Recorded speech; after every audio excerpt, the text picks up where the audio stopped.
Something was just floating around everywhere, and I got phone calls today that there was something on the agenda about red light cameras, and poof, here I am. I got cancer and was out of the picture for a while, and I come back, and boom, cameras are everywhere. I almost didn't think I was going to make it here tonight, because I think 41 from Wisconsin to almost into town here must be the most dangerous road in America, because there's 4 cameras there. I was worried that I wouldn't get here. I think you're doing a huge disservice to the citizens. Just less than 2 weeks ago, there was a huge editorial in the paper from people who are not coming into town anymore because of the cameras. You're killing the businesses in this town. But I actually minimize my coming into town. I don't run the red lights. I've never gotten a ticket from it, but I'm paranoid about it. I just like to agree with Pierre that it makes me more nervous with the red light cameras. I just think the way they're set up to me are dangerous, and they make me nervous driving as well. So my suggestion would be a referendum vote to unincorporate the city of Brooksville. The only benefit to this being an incorporated city, from my perspective, is I pay a higher tax rate than other people in the county.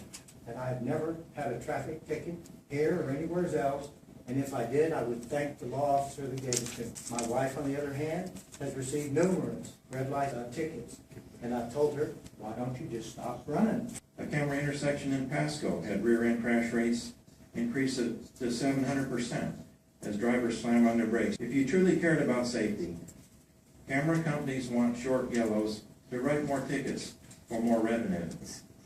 I've seen these cameras flash when people clearly stop and then go. And I've heard rumors of anywhere from $400,000 to $1 million already being made on these, and I think it's just a money-making issue myself. And I do believe it is a hazard. I believe these things are a hazard, and I don't believe that they do things correct. I've gotten to the point where I avoid coming into town. I go out of my way so I don't have to go through an intersection that has got those lights. I try to avoid them at all costs, even though I stop for them. And I've gotten to the point now where if I'm going to turn right and there's a camera there, I'm going to sit and wait till the light turns green, because it's just not worth it. You're going to look like Detroit if you keep doing what you're doing. You're going to have other businesses looking empty, and they're going to start boarding up, and then you're going to look like a dead town. And if you look like a dead town, nobody comes here. People are not just going around the camera, they're finding back roads to go around the camera.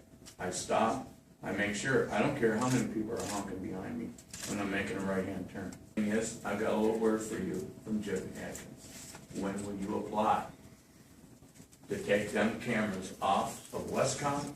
And when will you apply to take them off of Cobb Road?